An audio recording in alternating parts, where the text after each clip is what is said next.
ये है talks news network और आप देख रहे हैं पॉलिटॉक्स, राजनीति का कच्चा चिट्ठा। मेरे साथ बोलिए भारत माता की।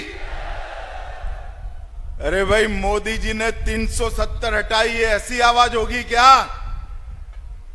यहां से नरेंद्र मोदी जी तक आवाज जानी चाहिए। मेरे साथ दोनों हाथ उठाइए। हरियाणा में विजय के संकल्प की मुट्ठी भींचिए और प्रचंड आवाज से बोलिए भारत माता की, भारत माता की। मंच पर उपस्थित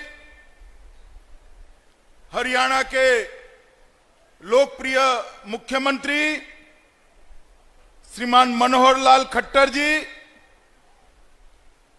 भारतीय जनता पार्टी के राष्ट्रीय महासचिव और हरियाणा के प्रभारी डॉक्टर अनिल जैन जी, हमारे तेज तर्रार युवा प्रदेश अध्यक्ष श्रीमान सुभाष बराला जी,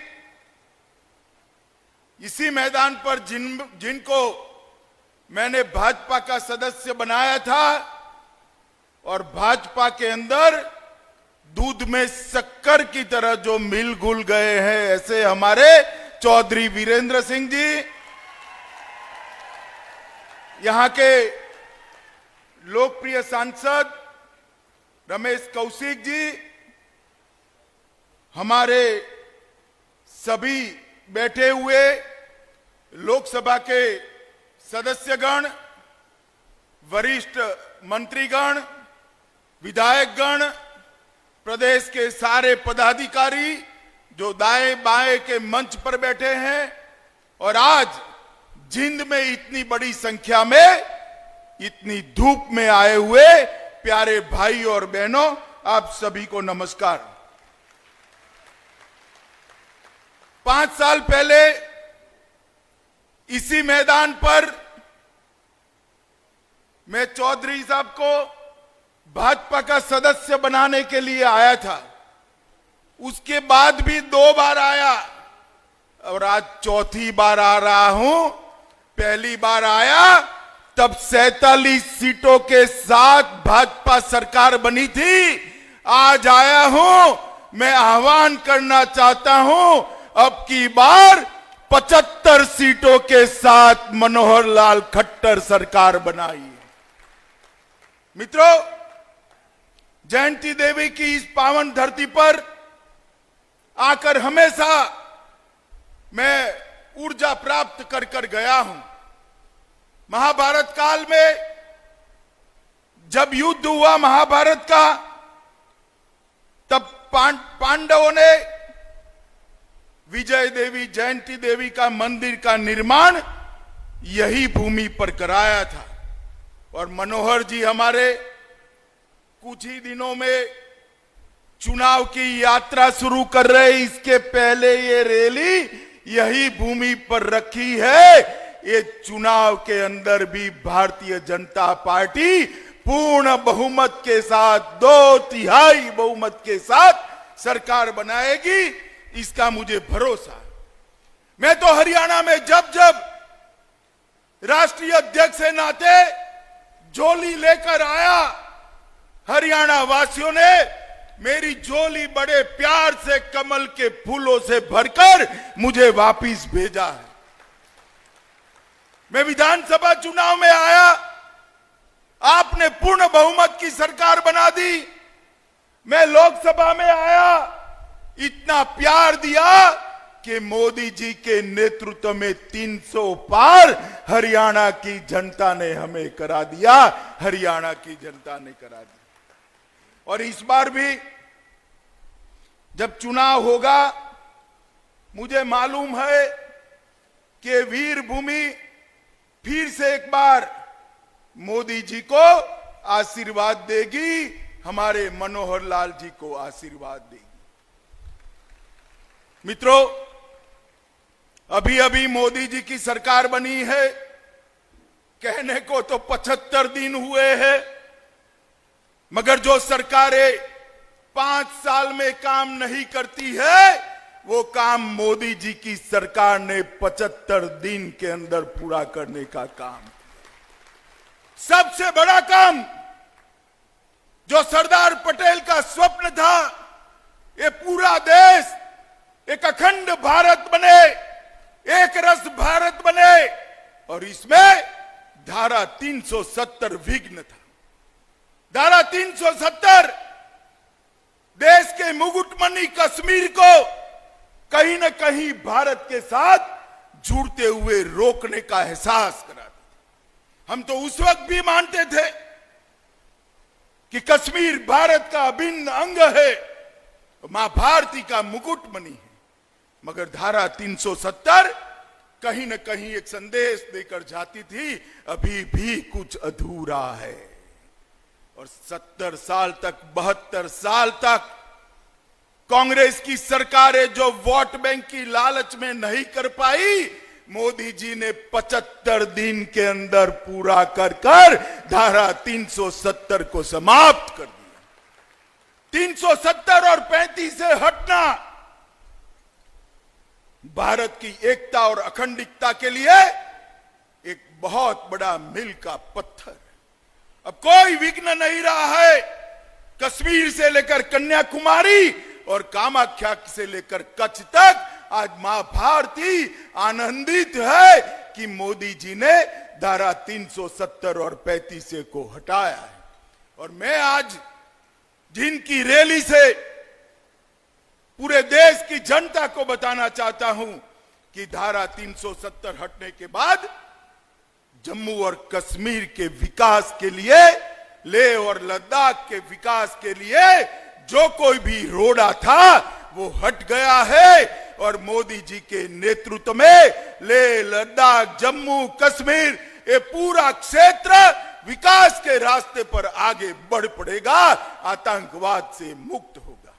मित्रों, धारा 370 हटाना अपने आप में बहुत बड़ा काम है, और वो काम वो ही कर सकता है जिसके मन में वोट बैंक की लालच न हो। वो काम वो ही कर सकता है जिसके मन में स्पष्टता हो। और मुझे गर्व है, मेरे नेता, देश के प्रधानमंत्री नरेंद्र मोदी कभी वोट बैंक की लालच में नहीं पड़े। उन्होंने हमेशा फैसले मां भारती के अच्छे के लिए, देश के अच्छे के लिए लिए। और आज 75 दिन के अंदर ही मोदी जी के इस पराक्रम के कारण 370 इतिहास का हिस्सा बन पड़ी है, 35 से इतिहास का हिस्सा बन पड़ी है। मित्रों, ये इतना बड़ा काम मोदी जी ने किया है। कई सालों तक सरकारें चले तो भी कोई सोच नहीं सकता था।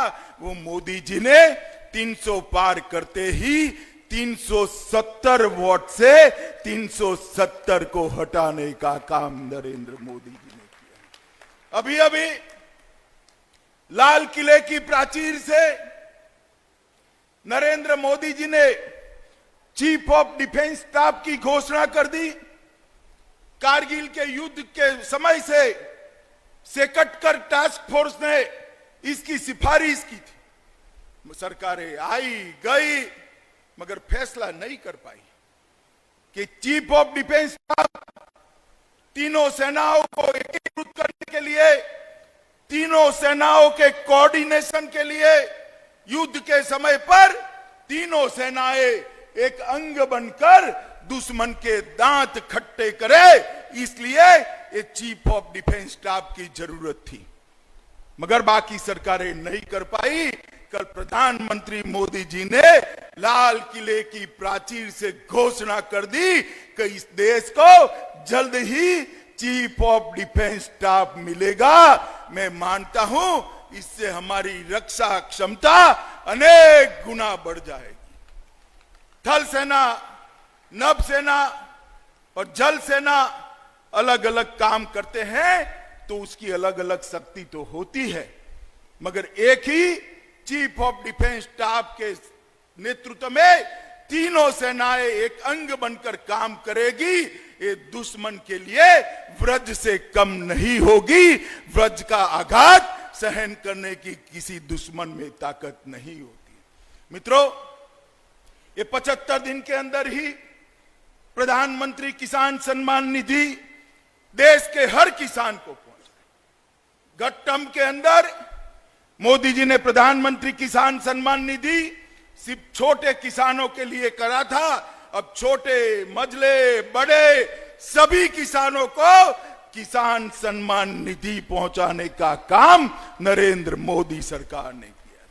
हमारे देश के छोटे व्यापारी, छोटे दुकानदार, रिटेल ट्रेडर्स, कभी उनके लिए कोई सरकारों ने नहीं सोचा था। नरेंद्र मोदी सरकार ने यही 75 दिन के अंदर उनकी पेंशन योजना को मंजूरी देकर किसान और व्यापारी, छोटा व्यापारी दोनों के बुढ़ापे की चिंता करने का काम किया है। सरकार के शपथ के साथ ही जल मंत्रालय का गठन किया। पानी पीने से लेकर किसान के खेत तक सब जगह पानी की हम जरूरियात मैनेजमेंट का चिंता करेगा। वो नदियों को जोड़ने का भी काम करेगा। वो किसानों को माइक्रो इरिगेशन के क्षेत्र में भी ले जाएगा। वो बारिश के पानी को रोकने का भी काम करेगा। वो पानी कम खर्च करने के लिए जागरूकता बढ़ाने का भी काम करेगा। वो स्कूलों के अंदर स्वच्छ पानी मिले, हर घर के अंदर नल से पानी मिले 5 साल के अंदर, इसकी भी चिंता ये जल शक्ति मंत्रालय कराने वाला। और ग्रामीण भारत के अंदर 25 लाख करोड़ का निवेश इंफ्रास्ट्रक्चर के मामले में करने का फैसला ये नरेंद्र मोदी सरकार ने किया है। और मछली पालन के लिए बहुत बड़े फैसले लेकर एक अलग विभाग गठित करने का काम भारतीय जनता पार्टी की नरेंद्र मोदी सरकार ने। हरियाणा के लिए भी बहुत कुछ किया है, मगर मैं आज यहां आया हूं हमारे मुख्यमंत्री मनोहर लाल जी खट्टर को साधुवाद देने के लिए आया हूं, बधाई देने के लिए। मैं दावे के साथ कह सकता हूं कि जो हरियाणा जमीनों के व्यापार के लिए जाना चाहता था, जो हरियाणा की सरकारें बिल्डरों के हाथ की कठपुतलियां बनी थी, जो हरियाणा की सरकार में नौकरी एक व्यवसाय बन गया था, लेन देन का पेशा बन गया था, मनोहर लाल खट्टर ने एक ही टर्म के अंदर हरियाणा के अंदर भ्रष्टाचार को भूतकाल बनाने का काम किया। मनोहर लाल जी, हम तो आपको कब से जानते थे, आप कुशल संगठक थे। पार्टी के अंदर संगठन बनाने वाले व्यक्ति की आपकी छवि थी, मगर आपको पार्टी ने मुख्यमंत्री बनाया। आपने भ्रष्टाचार विहीन शासन कैसा हो सकता है वो दुनिया को दिखाकर हरियाणा का नाम पूरे भारत के अंदर गौरव के साथ दिया जाए, ऐसा करने का काम किया। हरियाणा जो जातिवाद से ग्रसित था, एक आता था तो एक जाति की बात करता था, दूसरा आता था तो जातियों के समूह की बात करता था। हरियाणा के अंदर मनोहर लाल मुख्यमंत्री ऐसे आए, सब लाल जाने के बाद ये हमारा लाल आया और ऐसा आया कि इसने जातिवाद को समाप्त कर देगा। नौकरियां जाति देखकर नहीं दी जाती थी, विकास जाति देखकर नहीं किया जाता। हर गांव के अंदर विकास पहुंचे, हर योग्य व्यक्ति को नौकरी मिले, जाति के बगैर, भ्रष्टाचार के बगैर।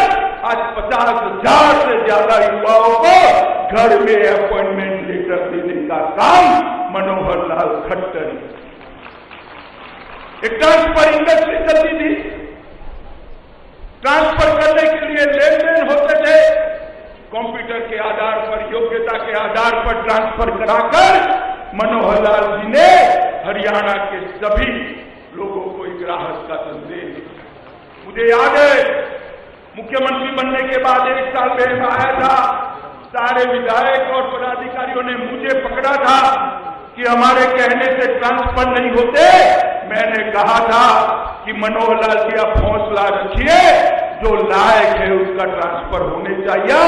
भाजपा कार्यकर्ता अपने परिवार की बात करते हैं, भाजपा ने पूरे हरियाणा को अपना परिवार समझना चाहिए और मनोहर लाल जी ने इसी तरह से काम किया। केरोसिन मुक्त राज्य, मैं गुजरात से आता हूं, आज भी पूरा गुजरात केरोसिन मुक्त राज्य नहीं हुआ है। मनोहर लाल जी के नेतृत्व में हरियाणा केरोसिन मुक्त राज्य बन चुका है। बहुत बड़ी उपलब्धि, भ्रष्टाचार को उखाड़ फेंका और एडमिनिस्ट्रेशन के हर मायने में बहुत अच्छे काम। महिलाओं के पुलिस थाने, जब खट्टर सरकार बनी 2 से, आज 2 से बढ़कर 31 महिलाओं के पुलिस थाने बने। महिलाओं के लिए बस की सेवाएं एक भी नहीं थी, आज 181 रूट सिर्फ और सिर्फ माताओं बहनों के लिए चालू करने का काम कि मनोहर लाल खट्टर ने किया है। बेटी बचाओ बेटी पढ़ाओ, लिंग अनुपात 871 पर था, देश में सबसे नीचे था। 5 साल के अंदर लिंग अनुपात 871 से बढ़कर 918 बने हैं। देश में सबसे ऊपर बड़े मैदानी राज्यों में हरियाणा का है। मित्रों, ऑनलाइन ट्रांसफर शून्य थी, आज 62,000 लोगों की ऑनलाइन ट्रांसफर हो चुकी है। आशा वर्कर को 500 रुपया मिलता था, आज 4,000 रुपया मिलता है। आंगनवाड़ी सहायक को 3500 मिलता था, 10,286 रुपया खट्टर सरकार देती है। मिनी आंगनवाड़ी कार्यकर्ता को भी 10,000 रुपया देती है और शहीद और परिवारों की मदद के लिए सैनिक और अर्ध सैनिक बल के परिवारों को 20 लाख रुपया मिलता था। ये वीर भूमि के मुख्यमंत्री ने 20 लाख को बढ़ाकर 50 लाख रुपये तक शहीद के सम्मान देने का काम किया। प्रति व्यक्ति आय, जो राज्य कैसा चलता है उसकी ढोलक होती है। पहले प्रति व्यक्ति आय 1,45,000 रुपया थी और आज 1,35,000 से बढ़कर 2,26,644 रुपया करने का काम मनोहर खट्टर की सरकार ने।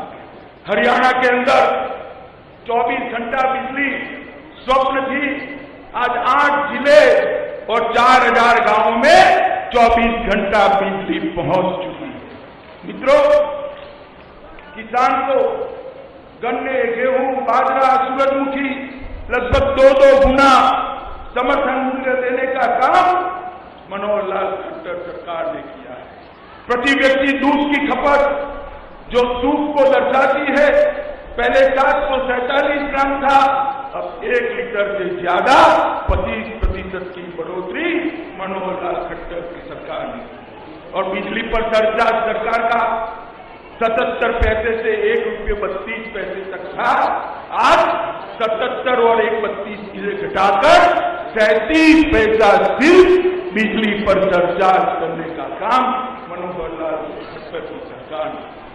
मित्रों, नीचे आपने मनोहर लाल खट्टर की सरकार बनाई और ऊपर मोदी जी की सरकार बनाई और मोदी जी का हरियाणा के लिए जो प्यार है वो कोई छिपा प्यार नहीं है।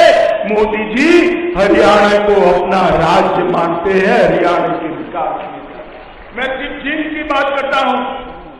चौधरी साहब यहां बैठे हैं, 64 फुट का दीनबंधु छोटू राम की मूर्ति का अनावरण करने का काम ये भारतीय जनता पार्टी के शासन में। हिसार के अंदर बहुत जल्दी एविएशन सेवाएं एयरपोर्ट शुरू होने जा रहा है और हिसार भारत के सबसे बड़े एयरपोर्ट के रूप में विकसित हो। इस तरह से 200 करोड़ के निवेश के साथ हिसार एयरपोर्ट को बनाए। 35 किलोमीटर लंबी जींद हाथी रेल लाइन और 900 करोड़ रुपया उस पर लगाया। जींद रिंग रोड बाईपास का निर्माण पूरा होने वाला है, जो पिछले 3 साल में नहीं हुआ, ये 3 साल के अंदर पूरा होगा।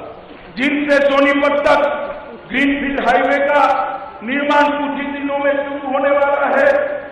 509 करोड़ की लागत से पुराने सोनीपत जींद तक जुड़ी हाईवे को 4 लेन करने का काम भी हाथ पे ले लिया है। जींद से पानीपत और जींद से दिल्ली रेल लाइन का इलेक्ट्रिफिकेशन भी शुरू हो चुका है। एक ही साल के अंदर ये इलेक्ट्रिफिकेशन समाप्त हो जाएगा। जींद से बठिंडा तक की रेलवे लाइन भी इलेक्ट्रिक लाइन बनने वाली है। जींद शहर में 3 बड़े ओवरब्रिज बनाने का काम शुरू हो गया है। आप वोट डालोगे तब तक उस पर से आपकी गाड़ी जाए, इस प्रकार की व्यवस्था करने का काम। 2 अंडरपास बनाए हैं और 400 करोड़ की लागत से जींद में पानी लाने के लिए कैनाल का निर्माण भी शुरू हो चुका है। मित्रों, जींद शहर में नए बस स्टैंड का काम पूरा हो गया है। स्टेट हाईवे 10 का निर्माण 135 किलोमीटर जो जींद, बरवाला, अमरोहा, आदमपुर और भादरा को जोड़ता है वो भी शुरू हो चुका है और हॉकी स्टेडियम का निर्माण भी 10 करोड़ के रुपए से जींद के अंदर, इसी क्षेत्र के अंदर शुरू करने का काम किया है। लगभग 600 से ज्यादा युवाओं को नौकरी भी दी और प्रधानमंत्री जी ने सबसे बड़ा काम किया है, हरियाणा के लिए दिल्ली के खजाने खोल। कांग्रेस के सारे नेता और चौथा लाइन कंपनी, उसको मैं पूछना चाहता हूं, जब आपकी सरकारें होती थी कितना रुपया हरियाणा को मिलता था भाई? हिसाब लेकर चुनाव के मैदान में जाइए। मनोहर लाल जी आंकड़े लेकर जाएंगे, हम आंकड़े लेकर जाएंगे। 13 फाइनेंस कमीशन था, हुड्डा की सरकार थी, केंद्र में कांग्रेस की सरकार, दोनों जगह कांग्रेस की सरकार। और 5 साल में 13 फाइनेंस कमीशन में आपने 22,000 करोड़ रुपया दिया। जोर से बोलो जींद वालों, कितना दिया? मैं फिर से बोलता हूं, 22,000 करोड़ रुपया कांग्रेस ने दिया था। 22,000 करोड़। जोर से बोलो, कितना दिया? नरेंद्र मोदी सरकार और खट्टर सरकार आई, 14वें वित्त आयोग में 14 से 19 तक 22,000 करोड़ से बढ़ाकर 58,000 करोड़ रुपया हरियाणा को देने का काम ये भारतीय जनता पार्टी लगभग 2.5 गुने से ज्यादा पैसा दिया और इससे पूरे हरियाणा के रोड, रास्ते, गांव, शहर सबको आगे बढ़ाने का काम किया है। मित्रों, मेरे पास इतना लंबा सूची है, पूरे हरियाणा का पढ़ूं तो 7 दिन तक मुझे भागवत सप्ताह बिठानी पड़े, मगर मेरी सूची खत्म नहीं। मित्रों, हरियाणा के अंदर भारतीय जनता पार्टी की दोनों सरकारें, नरेंद्र मोदी जी और मनोहर लाल खट्टर ने विकास को दिन दूनी रात चौगुनी आगे बढ़ाने का काम किया है। और अभी श्री नरेंद्र मोदी के नेतृत्व में प्रधानमंत्री जी की दृढ़ इच्छा शक्ति के कारण जो धारा 370 को हटाने का काम हुआ है, मैं मानता हूं हरियाणा के शहीदों को इससे बड़ी कोई श्रद्धांजलि हो ही नहीं सकती। मित्रों, हो इस वीर भूमि के जितने जवान मां भारती की सेवा करते हुए, रक्षा करते हुए शहीद हुए, वो सबको श्रद्धांजलि देने का काम अपने काम से, फूल की नहीं, अपने काम से श्रद्धांजलि देने का काम प्रधानमंत्री नरेंद्र मोदी जी ने किया है। मित्रों, आज अटल जी का पुण्यतिथि 16 अगस्त, 1 साल आज उनका समाप्त हुआ। अटल जी की आत्मा जहां पर भी होगी, श्री नरेंद्र मोदी को हृदय से आशीर्वाद देती होगी कि 370 आपने हटाने का काम किया जो मैं अधूरा छोड़ कर गया। मित्रों, आज मैं जींद के अंदर चौधरी साहब को शामिल कराने के लिए आया था। चौधरी साहब भाजपा के अंदर इतने घुल मिल गए कि कांग्रेस वालों को परेशानी होती है कि चौधरी साहब को क्या हुआ है। मैं उनको कहना चाहता हूं, परेशान मत हो, भाजपा में जो अच्छे लोग आते हैं सभी का हम स्वागत भी करते हैं और सम्मान भी करते हैं। मित्रों, आज मैं यहां आया हूं, मौका तो जीत की रैली का है। इस मौके का फायदा उठाकर हरियाणा के हर मतदाता को मैं हाथ जोड़कर प्रार्थना करने आया हूं कि इस बार हमें 47 सीट नहीं चाहिए। 47 सीट आपने दी, हम पर बड़ा उपकार कर दिया, मगर इस बार 47 सीट नहीं चाहिए, 75 सीट मिलेगी, तभी भारतीय जनता पार्टी का विजय माना जाएगा। और ये हमारा मिशन 75 हरियाणा की जनता के आशीर्वाद के बगैर पूरा नहीं। मैं आज हरियाणा की जनता को आश्वस्त करना चाहता हूं कि हमारे प्रधानमंत्री नरेंद्र मोदी जी और हमारे मुख्यमंत्री जी मनोहर लाल खट्टर 5 साल के अंदर हरियाणा के अंदर आमूलचूल परिवर्तन करें, परंतु एक और 5 साल दे दीजिए, हरियाणा वासी को मालूम पड़ जाएगा कि भाजपा की सरकारें कैसे चलती है। ये अगले 5 साल में एक नींव डालने का काम, मजबूत नींव डालने का काम 5 साल में भाजपा सरकार ने, खट्टर सरकार ने किया है। ये नींव पर एक बुलंद इमारत बनाई है, जो बुलंद इमारत से इतनी ऊंची हो वहां से सीधा कश्मीर दिखाई पड़े, इतनी बुलंद इमारत बनाई। मुझे बताओ भाइयों बहनों, 75 पार का जो मिशन है भाजपा का, वो आप लोग सफल बनाएंगे? जरा मुझे सुनाई कम पड़ रहा है, जोर से बोलो, बनाएंगे? भाजपा सरकार बनाएंगे? फिर से खट्टर जी को मुख्यमंत्री बनाएंगे? 2/3 बहुमत से जिताएंगे? तो नरेंद्र मोदी जी को 370 और 35 से हटाने के लिए, धन्यवाद करने के लिए हाथ ऊपर उठाइए, मुट्ठी बीजिए और प्रचंड आवाज से बोलिए, भारत माता की, भारत माता की, भारत माता की, वंदे वंदे। ये है टॉक्स न्यूज नेटवर्क और आप देख रहे हैं पॉलिटॉक्स, राजनीति का कच्चा चिट्ठा।